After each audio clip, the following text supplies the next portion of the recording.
Bonsoir Ouguiatou. Bonsoir. Le président de la République, son Excellence Macky Sall, a présidé le Conseil des ministres ce mercredi 9 décembre 2020 au Palais de la République. À l'entame de sa communication, le président de la République a rappelé au gouvernement que la campagne de commercialisation agricole demeure une période essentielle et sensible de la vie économique et sociale de notre pays. Le chef de l'État a, à ce propos, indiqué l'importance primordiale qu'il accorde à son bon déroulement, particulièrement au niveau des zones de production arachidière et points de collecte du Sénégal. Il a à cet effet demandé au gouvernement de prendre les dispositions et mesures d'accompagnement appropriées pour assurer sur le terrain le déploiement stable et le contrôle systématique des opérations de la campagne. Le président de la République a, dans cet élan, demandé aux ministres concernés de travailler en parfaite synergie avec l'administration territoriale, gouverneurs, préfets, sous-préfets et services techniques déconcentrés en vue d'un suivi permanent des opérations de collecte et de commercialisation de l'arachide. Le chef de l'État a en outre insisté sur l'impératif de préserver l'outil industriel national, en particulier Sonacos SA et les autres huiliers qui contribuent fortement à la croissance et la création d'emplois permanents et saisonniers sur le territoire national. Le chef de l'État demande à cet effet au ministre des Finances et du Budget de veiller à l'application effective de la surtaxe à l'exportation de l'arachide dans le but de maintenir les objectifs de collecte et de trituration de Sonacos SA et des autres huiliers. Poursuivant sa communication, le chef de l'État est revenu sur la nécessité d'intensifier le déploiement du PSE vert dans un contexte de montée en puissance de l'Agence sénégalaise de la reforestation et de la Grande Muraille verte. Il a à cet effet demandé au ministre de l'Environnement et du Développement durable et au ministre des Finances et du Budget de prendre les mesures budgétaires et financières nécessaires à la réalisation accélérée des programmes de l'Agence sénégalaise de la reforestation et de la Grande Muraille verte. À ce sujet, le président de la République a rappelé au gouvernement que l'objectif sur la période 2020-2021 est de créer 2211 emplois verts pour renforcer la sensibilisation et l'appropriation par les populations du programme national de reforestation qui matérialise la volonté du Sénégal de développer l'atténuation et l'adaptation face au changement climatique.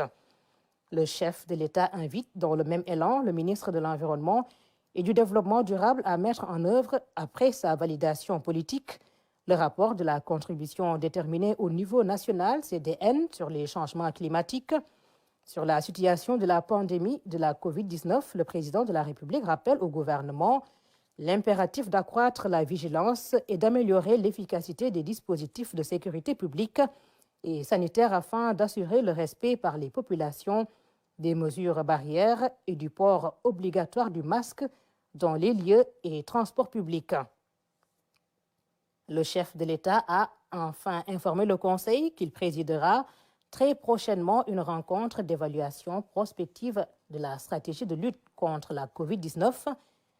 Abordant les conclusions de la réunion qu'il a présidée le vendredi 4 décembre, relative au nouveau cadre juridique et institutionnel devant régir les PPP au Sénégal, le président de la République a demandé au gouvernement de toujours renforcer la place du secteur privé national dans l'exécution soutenue du PAP 2A afin de consolider une économie forte, attractive, compétitive, inclusive et résiliente.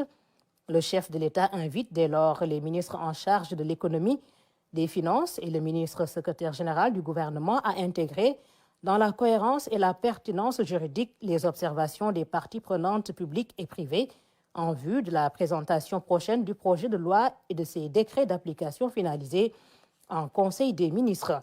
Le président de la République a, dans cette perspective, souligné que ce cadre innovant qui va entrer en vigueur nécessite une capacitation notable des acteurs, une évaluation précise des projets, dans le respect des procédures de passation des marchés et de signature des contrats. Le but est d'accélérer la réalisation dans la transparence des investissements publics dans les délais prescrits à la satisfaction des populations. Sur le climat social, la gestion et le suivi des affaires intérieures, le chef de l'État a informé le Conseil qu'il a remis hier 8 décembre le prix Macky Sall pour la recherche initiée par le Conseil africain et malgache pour l'enseignement supérieur CAMES. Dans cette dynamique, le président de la République s'est félicité des brillants résultats du Sénégal. 75 candidats admis sur 85 présentés au 20e concours d'agrégation de médecine humaine, pharmacie, odontostomatologie, médecine vétérinaire et productions animales session 2020. Le chef de l'État a clos sa communication sur son agenda diplomatique. Au titre des communications, le ministre secrétaire général de la présidence de la République a fait le point sur le suivi des directives présidentielles. Le ministre des Affaires étrangères et des Sénégalais de l'extérieur a fait une communication sur la situation internationale. Le ministre de la Santé et de l'Action sociale a fait une communication sur la situation de la pandémie Covid-19. Le ministre de l'Agriculture et de l'Équipement rural a fait une communication sur la campagne de commercialisation de l'arachide. Le ministre de l'Eau et de l'Assainissement a fait une communication sur le financement des projets de l'Organisation pour la mise en valeur du fleuve Sénégal, OMVS. Le ministre des Collectivités territoriales, du Développement et de l'Aménagement des territoires, porte-parole du gouvernement, a fait une communication sur le projet de protection côtière de Saint-Louis, PPCS. Le ministre de l'Environnement et du Développement durable a fait une communication sur la contribution déterminée au niveau national, CDN. Le ministre du Commerce et des Petites et Moyennes Entreprises a fait une communication sur la 13e session des chefs d'État et de gouvernement de l'Union africaine consacrée à la ZLECAf.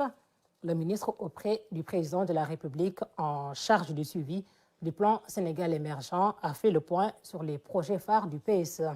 Au titre des textes législatifs et réglementaires, le Conseil a examiné et adopté le projet de décret portant réglementation de la desserte par voie aérienne des zones pétrolières, gazières et minières du Sénégal, le projet de décret portant statut général des établissements publics de formation professionnelle et technique. Au titre des mesures individuelles, le président de la République a pris les décisions suivantes.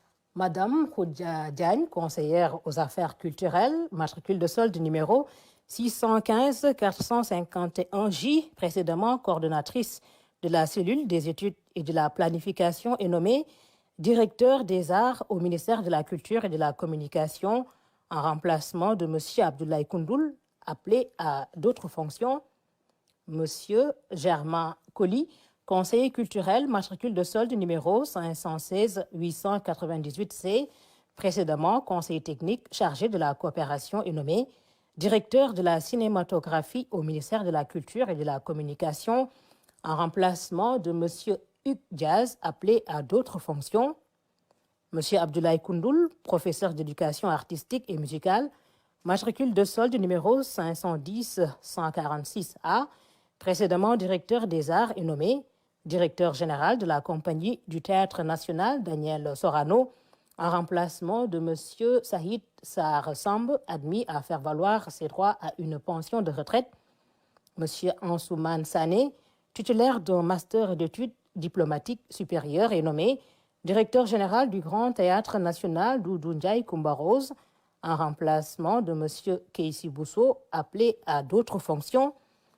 M. Abdoulaye Racine Senghor, professeur certifié de lettres modernes, précédemment administrateur général du Monument de la Renaissance africaine, est nommé président du conseil d'administration du Musée des civilisations noires.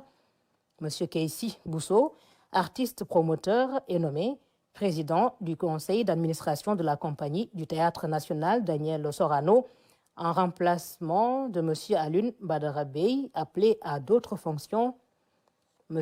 Hugues Diaz, conseiller aux affaires culturelles, matricule de solde numéro 515-161I, précédemment directeur de la cinématographie, est nommé secrétaire général du Grand Théâtre national Doudou Ndiaye Coumba Rose, poste vacant. Et c'était la lecture du communiqué du Conseil des ministres de ce mercredi avec Aram Dao. Merci.